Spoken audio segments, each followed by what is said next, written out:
గురుర్బ్రహ్మ గురుర్విష్ణు గురుదేవో మహేశ్వర గురు సాక్షాత్ పరబ్రహ్మ తస్మై శ్రీ గురవే నమః. అస్మద్గురు విద్యానందనాథ గురు చరణారవిందాభ్యాం నమో నమః. అస్మద్గురు కాశ్యపగోత్ర పవిత్రం శ్రీ మహద్గురు నమో నమః. 2025 సంవత్సరం జూలై నెల 11వ రాశి కుంభరాశి. ఈ కుంభరాశికి ద్వితీయంలోకి శని వచ్చాడు. ఏలినాడు శని అయిపోయింది. గురు శుక్రుడు రవి బుధులు బాగున్నారు. సప్తమంలో కుజకేతువులు మాత్రం సెప్టెంబరు 8వ తారీఖు వరకు చాలా నష్టపెట్టడానికి సిద్ధంగా ఉన్నారు. గురువు వల్ల విద్య, శుక్రుడి వల్ల ఇల్లు కట్టుకుంటానికి, రవి బుధుల వల్ల మంచి వ్యాపారం చేసుకుంటానికి, ద్వితీయంలో ఉన్నటువంటి శని వల్ల ధనం కాపాడటానికి, ధనం నిలబట్టడానికి మంచి అవకాశం ఉంది. దీన్ని చెడగొట్టడానికి కుజకేతువులు సిద్ధంగా ఉన్నారు. కుజకేతువులు సిద్ధంగా ఉన్నారు అంటే ఏం చెప్పాలి? తాగే నీళ్లలో ఒక్క బొట్టు బొట్టు పడితే ఒక పెద్ద రమ్ము నీళ్లు తాగడానికి పనికిరాకుండా పోతాయి. అంత దురాగతమైనటువంటి సమయం కనబడుతుంది. ఈ కుజకేతువుల దోషం చాలా పెద్ద దోషం. ఈ కుజకేతువుల వల్ల మైండ్ సక్రమంగా పనిచేయదు. ఏ దయ్యమో పట్టినట్టుగా చేస్తాడు. తను చెప్పేదోటి పైకి చేసేదోటి. కూరగాయలు మార్కెట్కి పోయి కూరగాయలు తెస్తానంటాడు. మా మంగళ షాపు పోయి గురిగించుకొని వస్తాడు. మంగళ షాపు పోతే మామూలుగా క్రాఫ్ట్ చేయించుకునేవాడు బోడిగుండు చేయించుకుని రావటం ఏంటి? ఏందంటే నూరెళ్ళ పెడతాడు.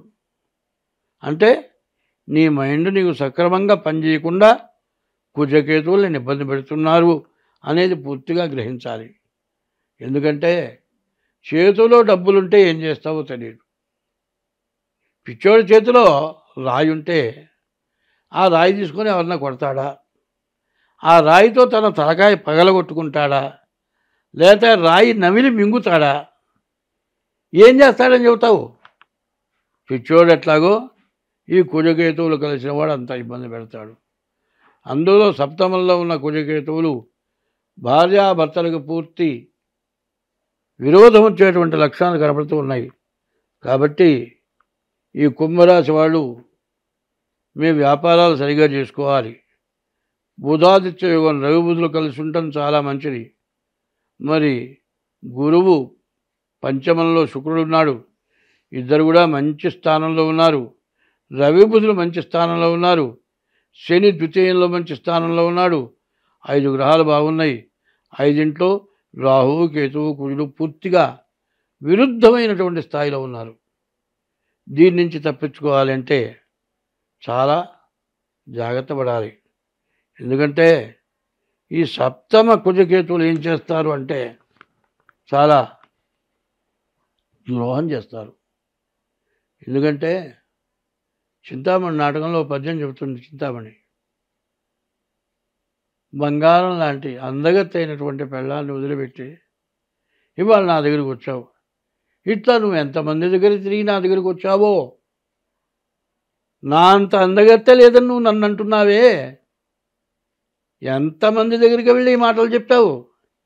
నీ అందగత్తె, నీ భార్య, నీ సద్గుణవంతురాలు, దాన్ని వదిలిపెట్టా వచ్చావంటే నీ అంత నీచుడు ఇంకోడు ఉన్నాడా అని అడుగుతుంది.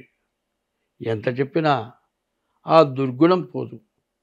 ఆ దుర్గుణం అనేది పోనే పోదు.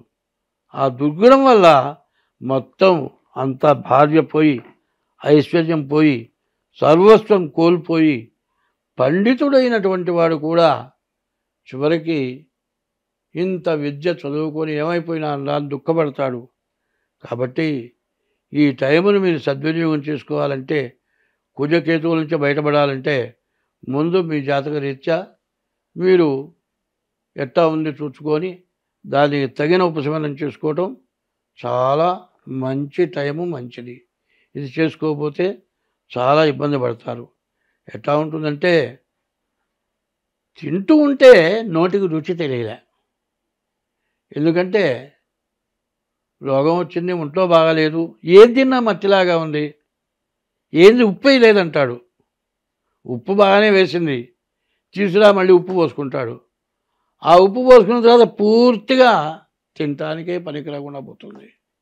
నీ నూరు బాగుండకపోగా నీ భార్య చేసిన వంట బాగున్నా కూడా ఉప్పు తక్కువైందని ఉప్పు పోసుకొని అది ఇంకా బాగుండకపోయేటప్పటికీ నీ వంట చేత కాలేదని ఆ కంచం నేలకేసి కొట్టి పెళ్ళాన్ని కొట్టి ఇంకో అమ్మ దగ్గరికి పోతాడు.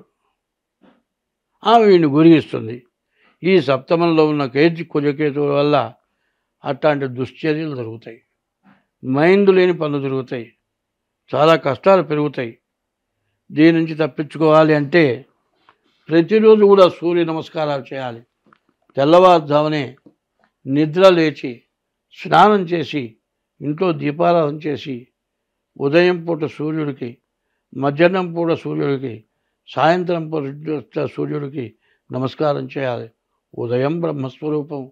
ఉదయించేటప్పుడు సూర్యుడు బ్రహ్మ, మధ్యాహ్నంతో మహేశ్వరం, మధ్యాహ్నం పూట పరమేశ్వరుడు, సాయంకాలం స్వయం విష్ణువు, సాయంకాలం పూట విష్ణుమూర్తి, త్రికాలం హదివాకరం, 3 వేళలా 3 రకాలుగా సూర్య భగవానుడు ఉన్నాడు అని ధర్మశాస్త్రాలు పురాణాలు ఘోషిస్తున్నాయి.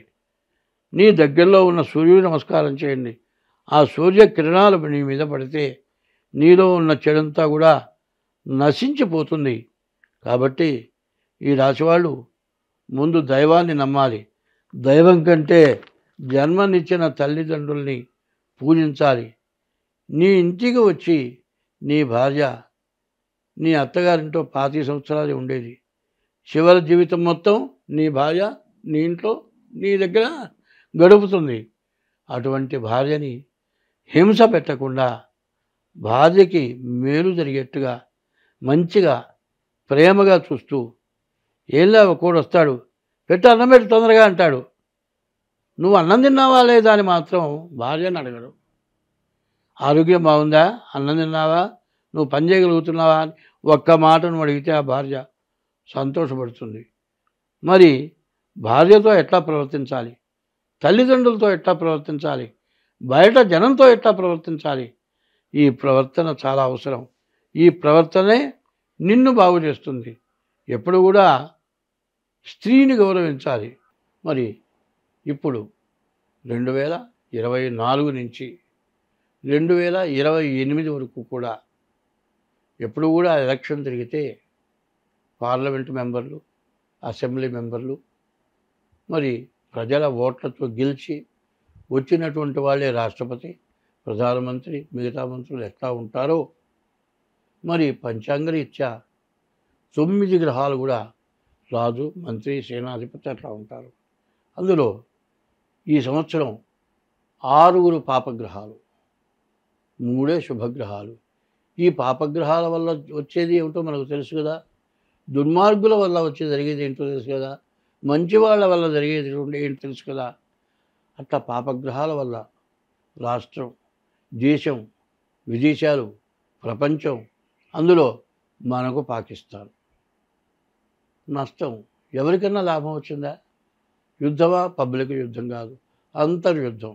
ఇంట్లో భార్యాభర్తలకి, తండ్రి కొడుకులకి, తల్లి బిడ్డలకి కుటుంబ కలహాలు, చేసే ఉద్యోగం చోట మరి నలుగురు కలిసి చేస్తూ ఉంటే వాళ్ళల్లో కలహాలు.